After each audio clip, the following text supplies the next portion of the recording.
Hello, everyone. Welcome to another session of BNN with Bhante Suddhāso. Welcome to Bradley. Hello. Hello to Diane, Kevin, Lilia, Jacqueline, Julia, Edward, Gabriella, and Gita. Gabriella is saying, as always, I wish you all health, prosperity, and happiness.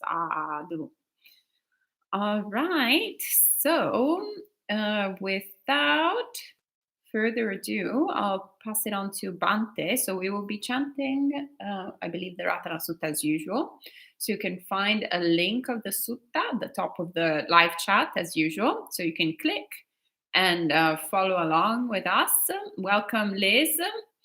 And after chanting the Ratana Sutta, Bhante will be guiding us in meditation. And then after meditation, he will be sharing some words of Dharma for today. So please join in with chanting if you would like to. Otherwise, just listen with a mind of respect and gratitude towards the Buddha and a genuine wish for all those who are sick to be free of sickness.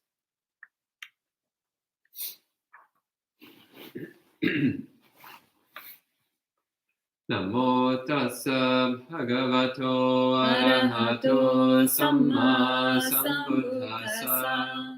Namo tassa bhagavato arahato samma sambuddhassa. Namo tassa bhagavato arahato samma sambuddhassa.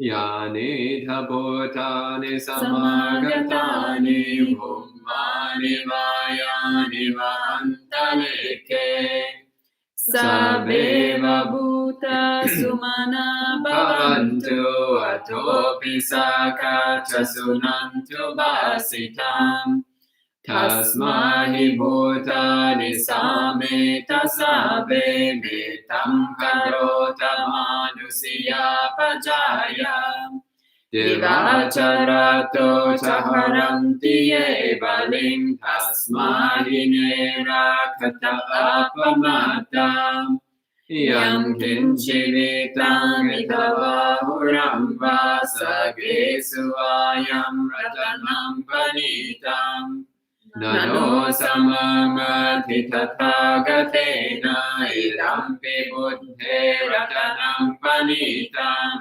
tena sachena suvati hotu kayam viragam mamatam panitam yada jagasakya muni samahito tena dhammena samati kinchi idampi dhamme ratanam panitam tena sachena suvati hotu yang buddha seto parivanayi suchim samadhimanantarikanyamahu samadhinatena samona vijjati idampi dhamme ratanam panitam etena sachena suvati hotu ye bhugalata satam pasata chatari etani yugani honti te dakineya sugata sasavaka ete sulinnani mahapalani Vilampi sankhe ratanam panitam etena sachena suvati hotu Yesu payuta manasa dalhena yekamino gotamasasanamhi Te patipata amatam vigaya laddhamudani buddhim bunjamana Vidampi sankhe ratanam panitam etena sachena suvati hotu Yatindakilo patavim sitosiya chatubhivate viyasampakampiyo Tatupamam sapurisam vadami yo arya satchani avechapasati Vidampi sanghe ratanam panitam etena satchena suvati hotu Ye arya satchani vibhavayanti gambhira panyena sudesitani Kinchapi te honti busapamata na te bhavangatamam adiyanti Vedampi sanghe ratanam panitam etena sachena suvati hotu Sahava sadasana sampadaya tayasu dhamma jahita bhavanti Sakaya deti vichike chitancha silabhatam vapi adati kinchin Chatuha bhaye vipamuto chachavitanani abhabhokatum Idampi sanghe ratanam panitam etena sachena suvati hotu Kinchapi sokamam karoti papakam kayena vacha udachetasava Abhambo sota sapatichadaya abhambata ditapada sabutta Idampi sanghe ratanam panitam etena sachena suvati hotu Vanapagumbe yata pusitage gimhanamase patamasmin gimhe Tadupamam dhammavaram adesayi vanagamim paramam hitaya Idampi buddhe ratanam panitam etena sachena suvati hotu Varo varanyo varado varaharo anutaro dhammavaram adesayi Vedampi buddhe ratanam panitam etena sachena suvati hotu Kinam puranam navam nati sambhavam virata citta yatike pavasmim Te khina bija virodhi chanda nibbanti dhira yatayam panipo Idampi sanghe ratanam panitam etena sachena suvati hotu Yani bhutani samagatani bummani vayani vantaleke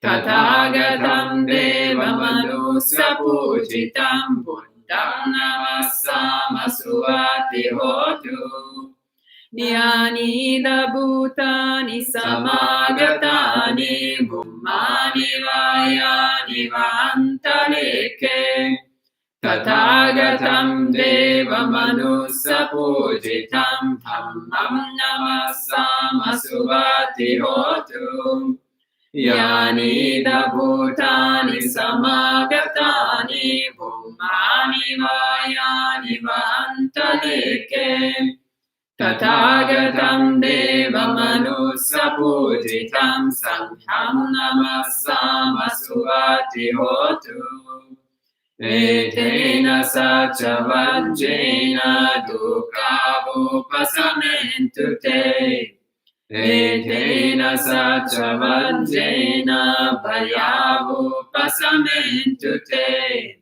Etena sacha vajjena rogavupasamentute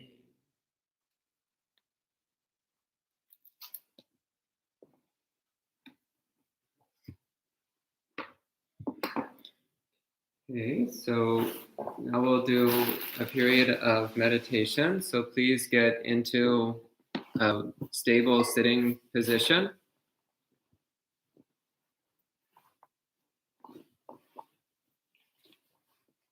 I see that Ayasoma is adopting the full lotus position this evening. Very good, very good.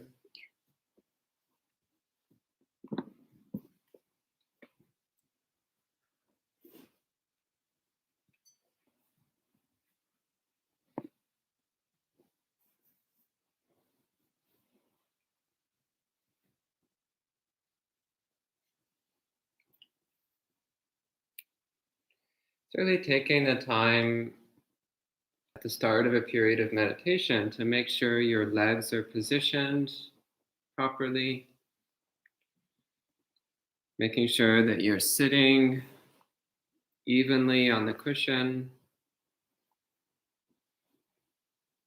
making sure that your spine is nice and straight, that your head is not tilted back or forwards.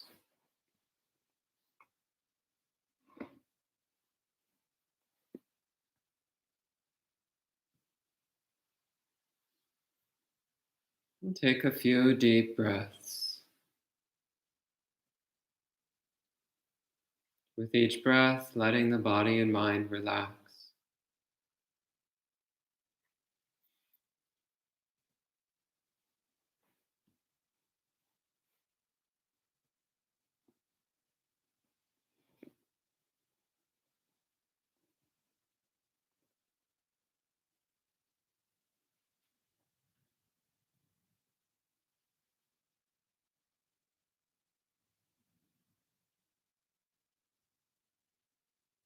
And just dropping whatever you've been thinking about during the day, whatever you've been doing. Just letting all of that go, letting it drop away. So, for the next period of time, the only thing that matters is doing the meditation practice. There's nothing else that's important. Everything else can wait until later.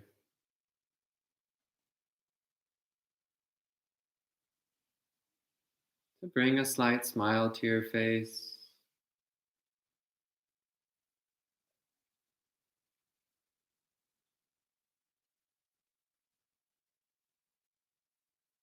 And start silently repeating, may everyone be happy. May everyone be happy. May everyone be happy. Just keep smiling, keep repeating this phrase, really trying to mean it, really trying to bring up that gentle, loving, caring attitude of mind. May everyone be happy. May everyone be happy.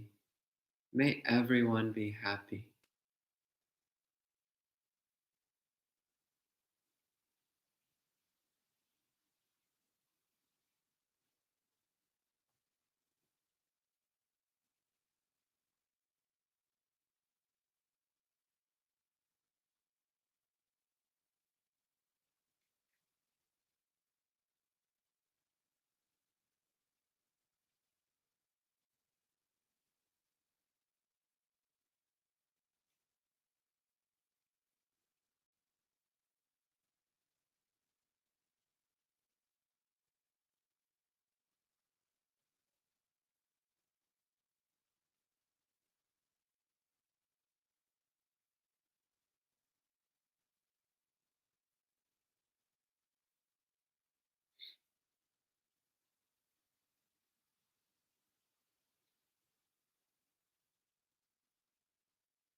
Noticing the feeling of loving kindness, the mind state, the attitude of loving kindness.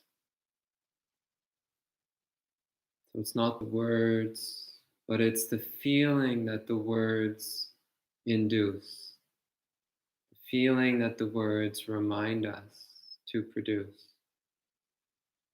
So focus on the feeling of loving kindness, making it stronger and stronger, brighter, warmer, gentler, all pervasive, all inclusive. May everyone be happy.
If you start getting distracted, just keep repeating the phrase, may everyone be happy.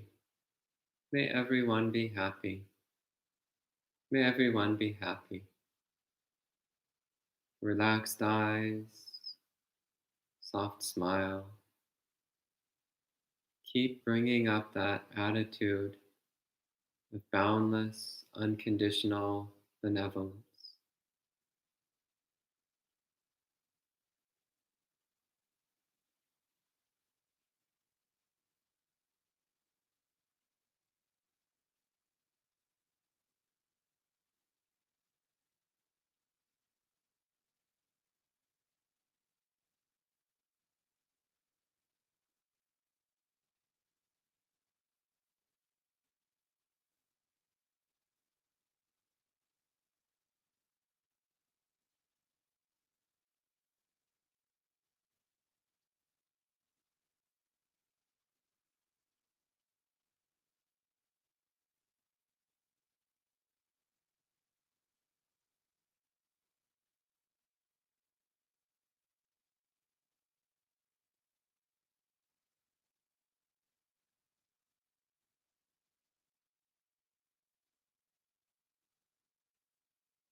As you repeat the phrase, may everyone be happy, to keep the mind from wandering, you can focus attention on your body, holding the mind still in the body. As you repeat, may everyone be happy. May everyone be happy. May everyone be happy.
So you can relax,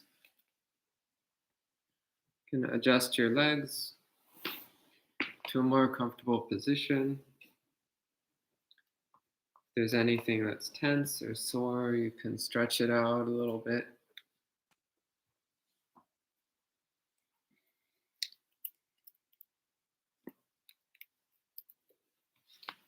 Try to keep your mind peaceful, even after the meditation ends. Be careful not to discard the peacefulness and alertness of the mind. Protect it, preserve it, carry it with you. So if we're too hasty and reckless with how we end a period of meditation, then often we wind up discarding much of the serenity that we just developed. So try to keep the mind peaceful as you end a meditation period and move on with the rest of your day. So that's it for the meditation practice. Do you have anything you want to say before the talk? Well, thank you, Bhante, for guiding us in meditation, and welcome to a few more friends. Hello, Maria, Leo, Marielle, good to see you. Laura, Elaine, welcome. Jamira, James, Eli, who I think YouTube bombed us a little bit. I suppose Eli is a male name, right? Usually. Yes. So he said, I always found meditating on camera a bit weird. It's supposed to be in seclusion, no? Anyway, namaste, friends. See you later. So hello, Victor. Hello, Boone. Hello, Jans. And custom wavelengths, that was?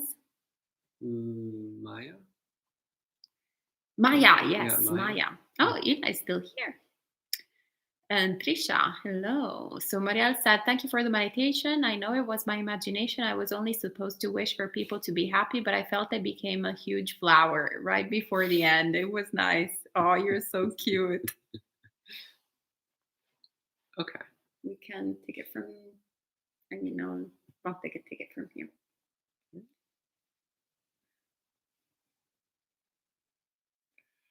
Namo tassa bhagavato arahato samma sambuddhassa. Namo tassa bhagavato arahato samma sambuddhassa. Namo tassa bhagavato arahato samma sambuddhassa. Buddhang dhammang sanghang namassami. Well, good evening, friends. This evening, I am supposed to talk about the 5 spiritual powers, Panchabala in Pali. This is a list which appears in a number of places in the suttas. It's most commonly known as being one of the 37 Bodhipakya Dhammas, one of the 37 things which lead towards awakening. But it also appears as a standalone list in many, many places throughout the suttas. So the Buddha gives a variety of different condensed explanations of the path throughout the suttas. He gives several short lists, which are lists of qualities of mind to develop that are necessary to develop if we wish to attain awakening. So some lists are quite short, in the list of 2 or 3 items. Some are quite a bit longer, such as the list of 37. Most are in between, so between 3 and 10 items. And most of these are complete lists in and of themselves. So most of them represent a complete set of qualities which lead towards awakening if properly developed. However, each one, since it contains somewhat different individual items, each one is meant to emphasize particular aspects of the path. So the five spiritual powers are Saddha, which is faith, Virya, which is energy or effort, Sati, which is mindfulness, Samadhi, concentration, and Panya, wisdom. So Saddha, faith or confidence. I spoke quite extensively about this fairly recently. So the foundation of faith is faith in the Buddha's awakening, faith that the Buddha actually was fully enlightened. So this is the basic foundation of sincere Buddhist practice, is faith that the Buddha was fully enlightened. Because if the Buddha was fully enlightened, then his teachings are important, because they're the teachings of a fully enlightened being, which are designed to help us attain enlightenment, which are designed to help us attain awakening. So that faith in the Buddha's enlightenment gives us faith in the Dhamma. And from faith in the Buddha and faith in the Dhamma, then we also can come to the conclusion that anyone who follows in the Buddha's footsteps by learning and practicing the Dhamma can attain awakening on their own as well. So then this naturally leads to faith in the noble Sangha, faith that there are people who have followed the Buddha's teachings and have reached the same wisdom and compassion that the Buddha reached. People who have followed the Buddha's footsteps and attained awakening as well. So that's faith in the noble Sangha. So faith is also faith in the Four Noble Truths. So you don't have to have a whole lot of faith in order to be pretty confident about the first noble truth, because we all experience a lot of dukkha all the time. So that's usually pretty clear. But a deeper level of faith in the Four Noble Truths comes through examining and analyzing them in our day-to-day experience. So the first truth of dukkha, it's not just that we feel a little bit depressed every now and then, or that sometimes the food isn't as good as we want it to be, or sometimes we're a little bit sick, or sometimes the weather's a bit dull, or that's not really what the first noble truth is talking about. That's part of it. It's part of it, but it's not the whole picture. The first noble truth is really talking about the fact that absolutely everything without exception is dukkha. Absolutely everything without exception is ultimately unsatisfying. It's incapable of bringing us true happiness. Everything. Every single thing. Fortunately, the goal of the Buddhist path is to directly realize that which is not a thing. It's to directly realize that which is beyond things. It's to directly realize the element of the unconditioned. Asankata dhatu, it's called in Pali. Asankata dhatu, the element of the unconditioned. Nibbana dhatu, the element of nibbana, the element of awakening, the element of enlightenment. So this first truth of dukkha, it's having faith that every single thing without exception is unsatisfying. This also is a really important element of our ability to practice. Because as long as we think, well, if I just get the right set of conditions, then I'll be happy. If I just find the right spouse, the right house, the right country to live in, the right restaurant, if I just have the right kids, the right job, the right dog, the right cat, if I just line up the things in my life properly, then everything will be great.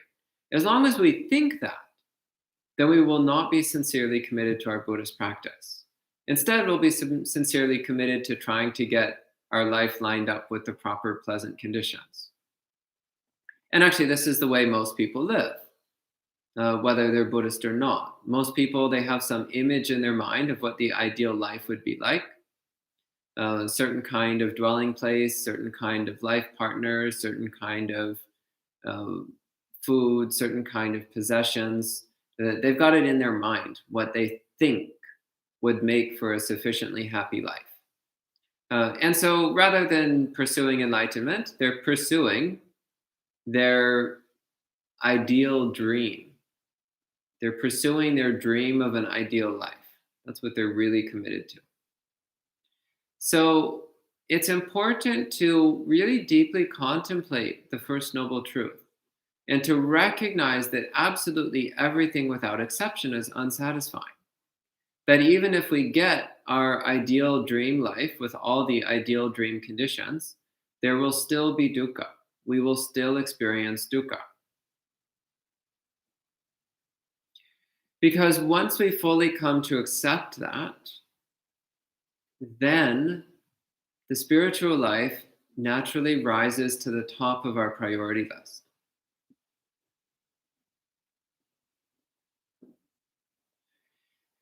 So it's also necessary, of course, to have faith that dukkha has a cause. That dukkha is not just some random happening, like you just wake up one morning and get beat with the dukkha stick. Like it's not just this totally random thing that's happening out of nowhere, but rather it has a cause. There are causes which lead to us experiencing dukkha. Because if things have a cause, then it's possible for them to end by changing the cause. So faith in the second noble truth naturally leads to faith in the third noble truth, that there is such a thing as the ending of dukkha. It's possible to escape dukkha. It's possible to be free from dukkha. Because if we have faith that it's possible to be free of dukkha, then we'll also have faith that there are practices we can do which will lead to the end of dukkha, which is the fourth noble truth. So the second, third, and fourth noble truths are all directly connected to each other. They're all interrelated. And faith in the second, third, and fourth noble truths is what inspires us to embark sincerely upon practice. If there was only the first noble truth, that would be really depressing. And we'd probably all be alcoholics or drug addicts or something and wallowing in our misery and desperately trying to find ways to cover it up, as is the case with quite a number of non-Buddhists and unfortunately quite a number of Buddhists as well. But fortunately, there's the second, third, and fourth noble truths. So if we have faith in the four noble truths, then we will be sincerely committed to our spiritual practice. So again, recognizing absolutely everything without exception is dukkha. So happiness cannot be found by getting the ideal dream life. Happiness can only be found by attaining enlightenment. Second, dukkha has a cause. Because it has a cause, then by controlling the causes, we can bring the causes to an end, and therefore dukkha can end, which is the third truth. And this is done through practice, through training, which leads to the end of dukkha, which is the fourth truth. So cultivating faith in the Four Noble Truths. Again, this is a powerful foundation to our spiritual life. In fact, I would say a necessary foundation. So faith is really not something that can be lightly set aside. It really is a very important element of Buddhist practice, which is why it's placed right at the beginning of the list of the 5 spiritual powers. Very critical element of Buddhist practice. And again, as I spoke about the other day in the talk on faith, it's probably not the case that at the very beginning of your practice that your faith is going to be strong. In fact, at the beginning of your practice, your faith is likely to be weak or even non-existent. That's okay. Just start practicing anyway and see what happens. And be honest with yourself. And study the Dhamma, contemplate the Dhamma. And faith will start to develop on its own. Build up the faculties, build up the conditions that lead to the arising of faith, and faith will arise. The second major quality is virya. So virya is usually translated as energy or effort. And it comes from the root vir, which means hero or power. By the way, there's quite a number of Latin words and words in languages based on Latin, including English and Italian and other such European languages, that also come from the same root of power, potency, heroism, strength. There's many words which come from this root vir. So virya is heroism, this heroic strength, heroic effort, the power and energy of a hero. So this is the attitude that we should be approaching our practice with. So bringing that to mind. We are heroes in the spiritual journey. We're not the sidekick, we're the heroes. We're not the minor character in a village that the hero passes through. We're the heroes. We're the heroes of the story. We're the heroes of the quest for awakening. So we should act like the heroes. We should act with all the energy, the effort, the power, the commitment, the strength, the perseverance of a hero.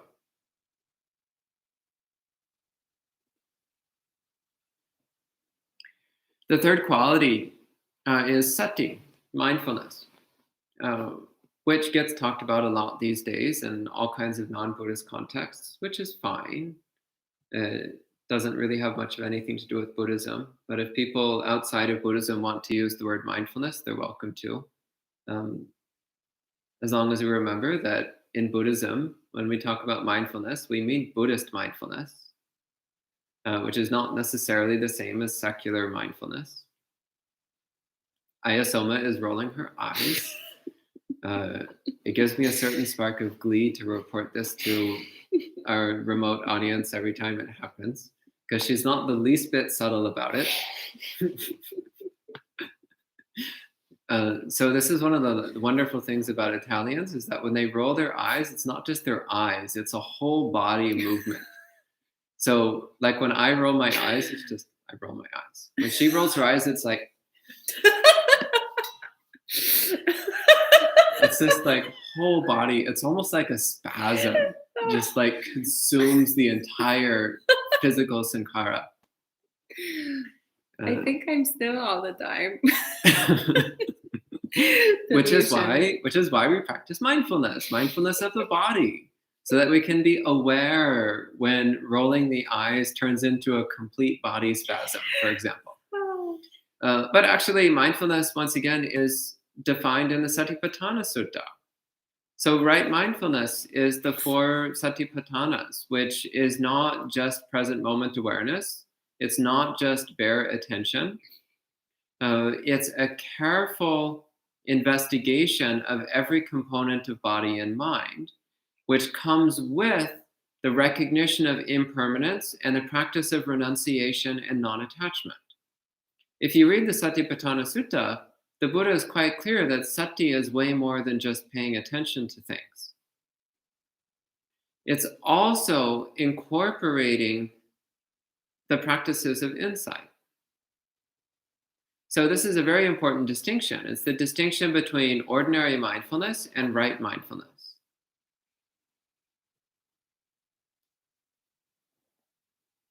And also recognizing that the practice of mindfulness, it has a purpose, which is to help us on the path towards full awakening, towards full enlightenment. It's not just supposed to make you 10% happier. So a little while back, I became aware of this program called 10% Happier, which is all about hijacking bits and pieces of Buddhism to try to make people 10% happier. And I was just like, how pathetic. You only want 10% happier? God, what a pathetically low goal. 10%, I could get 10% like that. Buddhism is not about getting 10% happier. It's about getting infinitely happier. Infinity is always bigger than 10%. But if you want the 10%, I guess that's fine. I'm not interested. Anyway, so mindfulness, once again, is not about getting to be 10% happier. It's about attaining infinite, limitless, unconditional happiness for the win. So, the fourth quality is samadhi, the fourth spiritual power, samadhi. So samadhi literally means gathering together or holding together. So it's unifying the mind, mental unification, mental stabilization, collecting together the mind, holding together the mind. So non-distraction, non-dispersion, non-scatteredness. This doesn't necessarily mean a narrowing of attention or narrowing of focus. You can have a very broad, wide field of attention and the mind be completely unified and stable, and that's samadhi. Or you can have a very narrow pinpoint of attention, and if the mind is unified and stable, then that's also samadhi. So samadhi doesn't necessarily mean a narrowing of attention. So samadhi can have any size of object, any size of field of attention, from the tiniest to the largest. So actually, when I practice samadhi, I normally practice with a wide field of view, a wide field of attention, because I find that effective for me. I find that very helpful for me. Other people find it useful to have a very, very tiny, narrow field of attention. And if that works for you, then that's great. That works for you. But ultimately, samadhi, it's about unifying and stabilizing the mind, collecting together the mind, cutting off all of the distraction and dispersion and scatteredness of the mind. Then the fifth quality is panya, prajna in Sanskrit. So panya, which is commonly translated simply as wisdom, or sometimes as discernment. So it comes from the root nya, which means to know. So panya is knowing directly. It's literally what it means. It means directly knowing. So pa means towards, and nya means know. So panya means directly knowing. So directly knowing what? Directly knowing the true nature of reality. Directly knowing impermanence. Directly knowing dukkha. Directly knowing not self. So directly knowing reality as it is, directly knowing the emptiness of experience, directly knowing the conditional nature of experience, directly knowing the impermanent, unsatisfying, and impersonal nature of experience as it is. It's also knowing defilements as they arise, knowing defilements as they cease. Knowing what causes defilements to arise, knowing what causes defilements to cease. So a thorough understanding of defilements is another element of wisdom. One of the ways that the Buddha sometimes talks about enlightenment is that enlightenment is knowing the mental corruptions, knowing the arising of mental corruptions, what causes them to arise, knowing the cessation of mental corruptions, and knowing the practices that lead to the cessation of mental corruptions. So this is another way of talking about wisdom. It's about knowing what defilements are, knowing what makes them arise, knowing what makes them cease, and knowing how to practice in a way that brings defilements to an end. So it's also a way of talking about wisdom, about panya. And the practice of developing panya, developing wisdom, naturally leads to non-attachment. It naturally leads to relinquishment. It naturally leads to renunciation. Now, this is another reason why advanced spiritual practitioners usually wind up becoming monks. Or people who want to be advanced spiritual practitioners wind up becoming monks, as the case may be.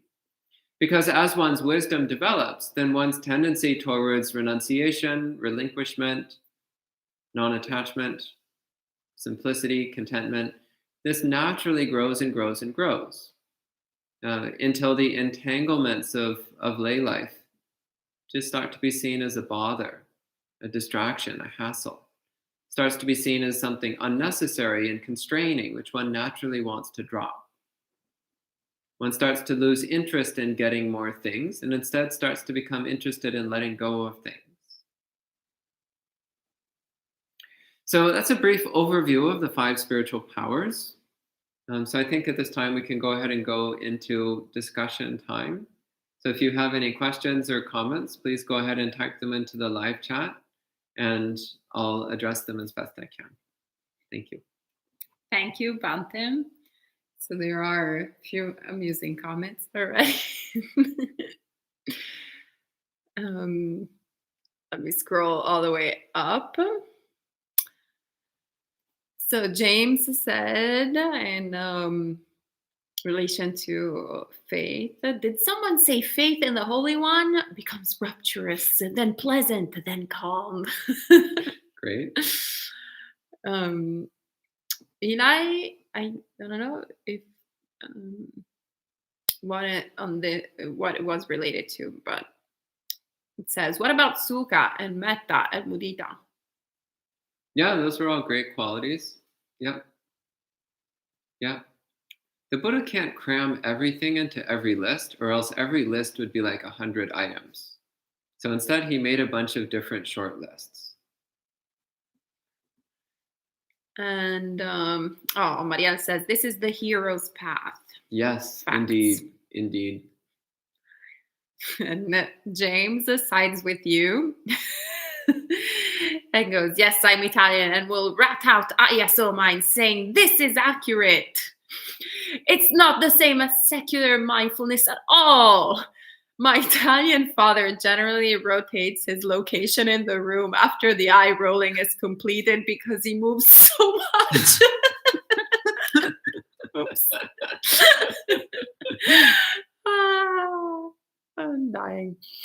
And Jan says, I really appreciate this Sangha heart. We appreciate you too. And Maria says, good point.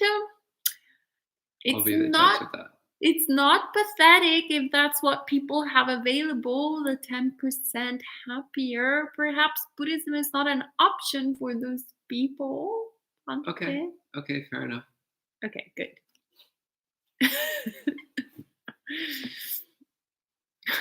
James loses interest in lay life. Oh, that's me again. All right. And Gabriela has a question. What is the way to strengthen your samadhi? Pick something to focus on. Put your mind on it. Don't move it. And also a really important thing is looking at what you're doing with the rest of your time when you're not meditating. Some really important things if you want strong samadhi: don't listen to music, don't watch TV, don't play games. Really important.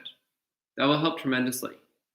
Also, consider how you're conversing with other people. Avoid frivolous conversation. Avoid excessively exciting activities and conversations.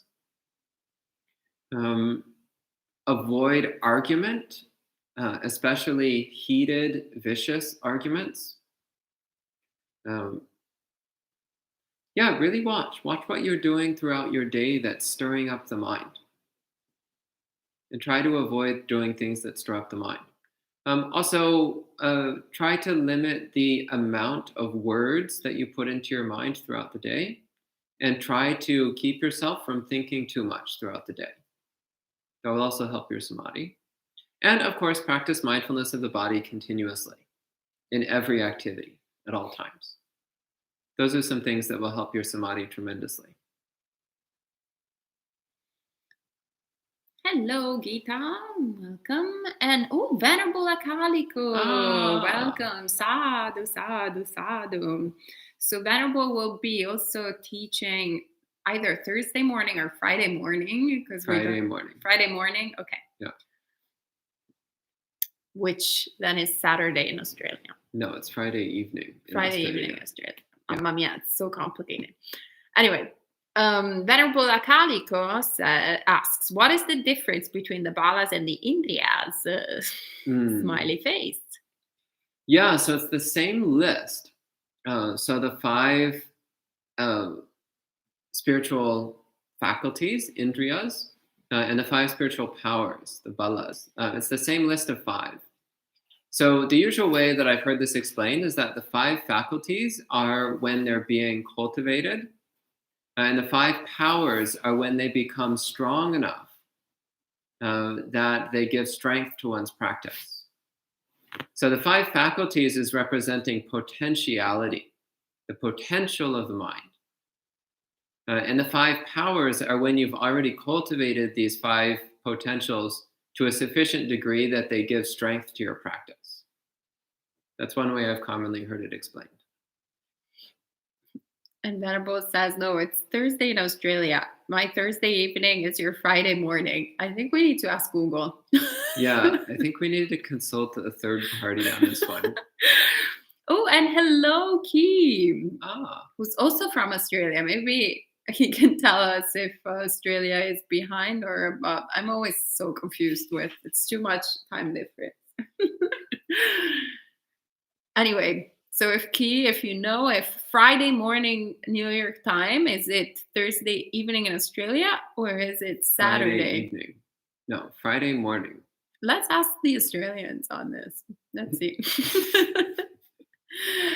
And Bradley asks, how do you recommend approaching the different lists and practices and methods the Buddha suggests? Do we pick one thing and focus on that, or is another method more useful? Try things out, see what happens. Really, all the different lists are just talking about the same thing. They're just talking about it in different ways. And all the lists interlock and fit together. So really, you could pick up any one list and focus on it. Pick one that you like, that appeals to you, and work on developing it to perfection. And then look at the other lists, and you'll probably find that you're doing pretty well with the qualities of the other lists as well. But you might also pick up on some little bits here and there, which you can improve on, which you can work on developing. So I normally talk about the 7 factors of enlightenment the most, because that's one I found very useful, very helpful. But I also really like the 5 powers. This is also a list that I find very helpful. Yeah, your mileage may vary. Perfect. And Gabriella is reminding us that James is planning to ordain. Yes, we know that Great. is very Yeah. great.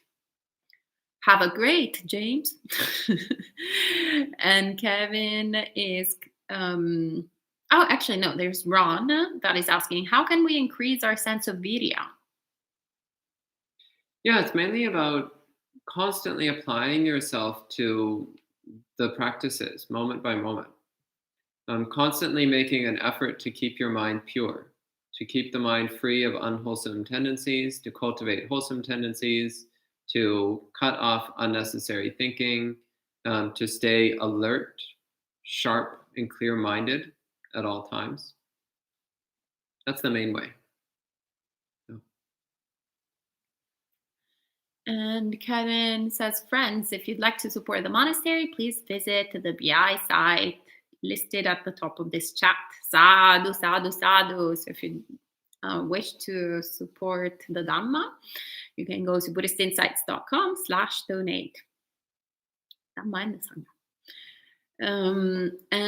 Sangha.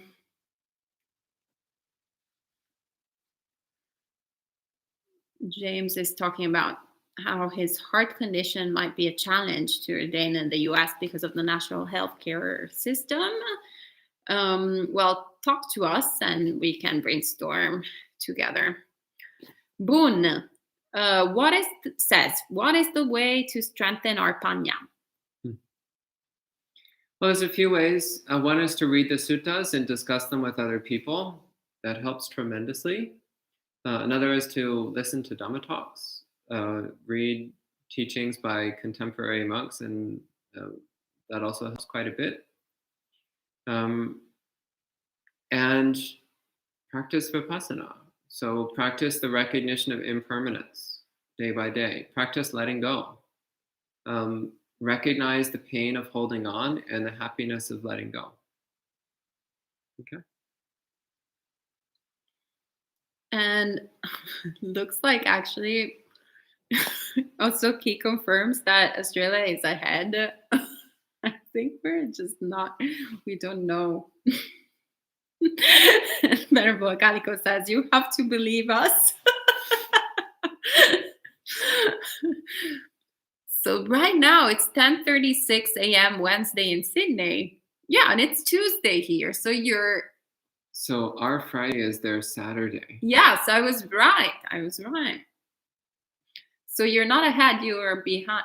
Wait, but they're 10 in the morning. 10 in the morning. So that means they're 14 hours ahead of us. Yeah, we are. So that means our 8 a.m. is their 10 p.m., but it's the same day because it's 14 hours ahead, eh? Let's ask we'll sort this out. We'll figure. Okay, focus. We'll figure this out. Google will know the answer. For now, let's work on the answers that I can answer. And very complicated answers you can answer, but Google can answer the questions about time zones. I'll answer the questions about Dharma. Sounds good. And Mark says, so last year I had ants that were undermining the foundation of a 3-family house. I tried everything I knew to chase them away, peppermint, etc. But finally I had to exterminate them. Any thoughts? Forgive yourself. Okay, next question. Elaine says, so if nothing is going to make me happy, then... Actually, a little bit more on that. Forgive yourself, but also actively cultivate. So say sorry to all the ants that you killed. Say, I'm sorry, friends. I didn't want to do this. There didn't seem to be another way. May you have a happy rebirth wherever you've gone. May you always meet with good fortune. And may you someday attain full awakening. And if we meet again in future lives, I will do everything I can to support you. So form that wholesome wish towards the ants that you killed. All right. And Elaine is saying, so if nothing is going to make me happy, then am I mistaken in trying to improve life circumstances? Maybe I'm delusional thinking that trying to improve things like personal health is a something of time. I mean, it's okay to do things like try to improve your health. In fact, having good health can be supportive to your practice. But don't get too obsessed about it. Recognize that many things are outside of our control, and that's okay. So don't make a big deal about it. Yeah, and it's fine to try to get things which will make your life a little bit easier. But again, don't make a big deal out of it. Don't get stressed out if you can't get what you want, or if it's hard to get what you want. Don't worry about it. Practice contentment with what you already have. Then either way, you'll be fine. Okay? And Victor says, I try to meditate. The problem, I think I can't concentrate in long periods of times. Any suggestions with my ADHD? Like if I focus, I keep changing mind. Any idea how to keep my breathing focused? Yeah, so if you can focus for short periods of time, then that's great. Just keep doing that. So if you can focus on your meditation object for, say, 2 seconds, then you're off to a great start. Just keep doing that. And every time you get distracted, just go back and focus on your breath for another 2 or 3 seconds.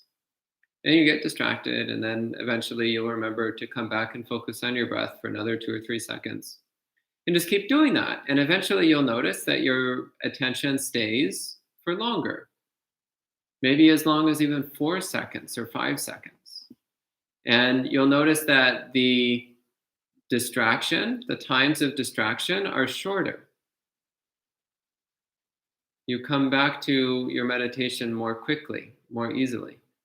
And over time, eventually you'll be able to focus for long periods of time. But it takes a while. It's a training. It's a practice which builds up. You don't expect instantaneous results. Okay? You have to come on retreat, Victor. Yes. Then you'll understand how much easier it is on retreat. He's already agreed to come on retreat after the pandemic. It's a reminder, gentle, kind reminder. Okay. And I think you addressed it already, but he follows up saying, how do I avoid my bad memory bringing me back to the past? Any idea what meditation to stop it? It's like continuous battle with myself. Yeah, just keep at it. Keep at it, but with a gentle attitude. Yeah, a light-hearted attitude. Yeah. And Boone says, when we meditate, are we cultivating all indriyas together? Depends on what kind of meditation you're doing. There are ways to meditate which will cultivate all five, and there are ways of meditating which will focus on one or more particular qualities. So it depends on the meditation. And Gabriela says, how do we know what kind of thinking is necessary? Ask yourself that question. I'll give you a hint though, most of it isn't. Yeah, ask yourself, what thinking do I actually need to do? What's actually beneficial versus what's just noise, what's just meaningless time wasting? Be honest with yourself. We know the answer. Okay? The problem is that we're addicted to thinking, but we know that most of it's a waste of time. Okay. And Sally, I was wondering where you were, is asking, is it useful to find out the reason how the restless habits come from? I remembered when I was in high school, my mind didn't have this much thoughts. If I can find back that focus, the study mind, we'll have much less thoughts. Well, look at the results. If figuring out the origin helps you to let go of the restlessness, then it's good. But if searching for the origin just makes you more restless, then that's not good. So look at the results. Okay. And Kevin says regarding to our, I think, debate on the on the time difference, says math, ha ha ha ha. Clearly not a Buddhist strong point. But our Buddhist lay friends, I think, have figured it out. So Bradley said 8 a.m. Friday in New York City is 10 p.m. Friday in Sydney. That's what I said. So Bradley has confirmed what I already said. All right then. And Kevin says, Bhante, when you said you prefer a broader focus for samadhi, do you mean whole body, hands? What would be narrow, like tip of nose? I actually keep my entire field of all six senses all at once, but I do often center my mind at a certain area, but without closing off the rest of that awareness. So when I do center my mind on an area, I commonly center on my hands. So my hands resting in my lap.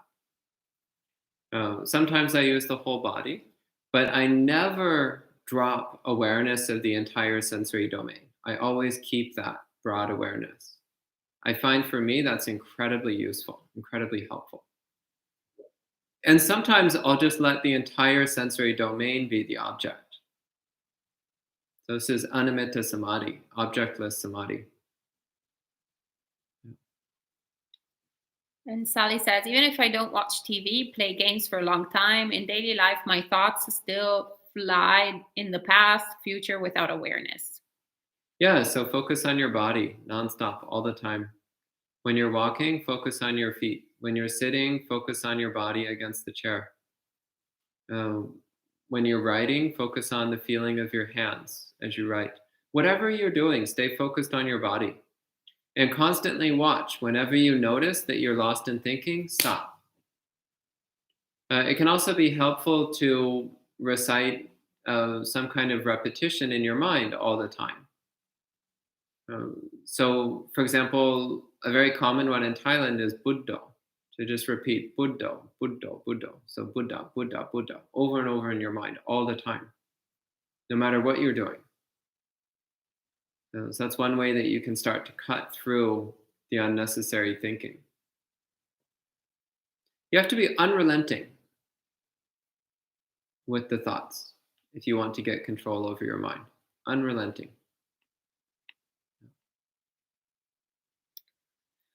And James says, regarding energy and strength in meditation, Anguttara Nikaya 11.2, quote, one need not wish, end of quote, points out that with good ethics cascades to awakening. At what point in the meditation process should we stop trying?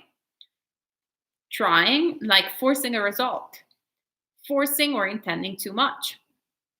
Well, first off, this is exactly what Bhante Ekaliko is going to be talking about on Friday, which will be either Friday morning or Friday evening, depending on what continent you're on. So from our perspective, it will be Friday morning. So on Friday... At some point, Bhante Ekaliko will be teaching this. So time zones are also empty of inherent existence. Clearly.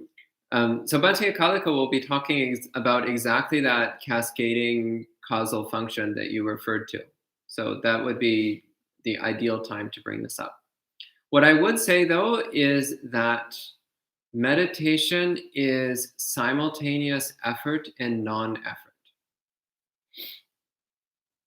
Okay, next question. That was the last question, but we've got the best comment from Sally. Unrelenting. Caught thoughts like a hero. Yeah.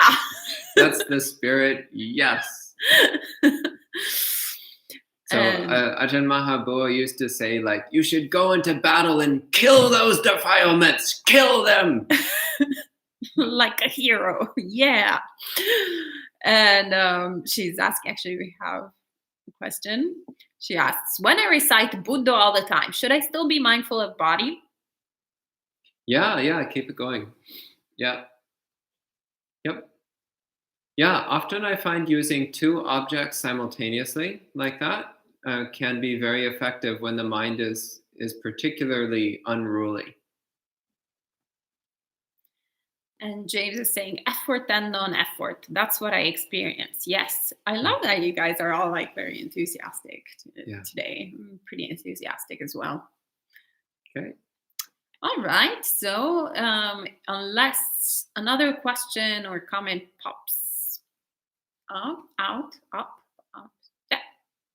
No. Sally says, I see. I will try to at the same time.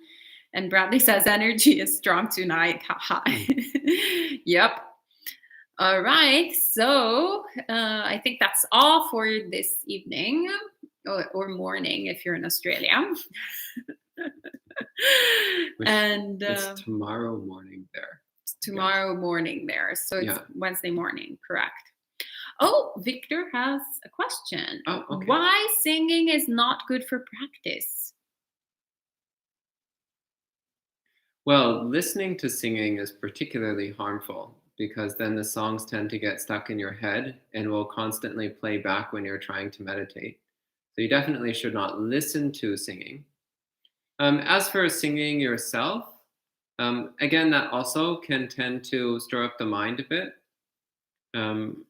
Unless it's Buddhist chanting, that's pretty harmless. But singing other things, it again tends to create the effect of causing those songs to echo in your mind when you're trying to meditate. That's the main reason. Okay. Marielle says, they do earworms. I have all these songs stuck like I'm in a sort of a movie. Yeah, I don't. Because I don't listen to music and I don't listen to songs. So I just don't have anything to echo in my head. It's great. I haven't had a song stuck in my head in years. It's delicious. Same. Sometimes the chanting gets stuck, which is great. Yeah. And on that note, may you all have a great too. See you tomorrow morning at 8. Sadhu, sadhu, sadhu.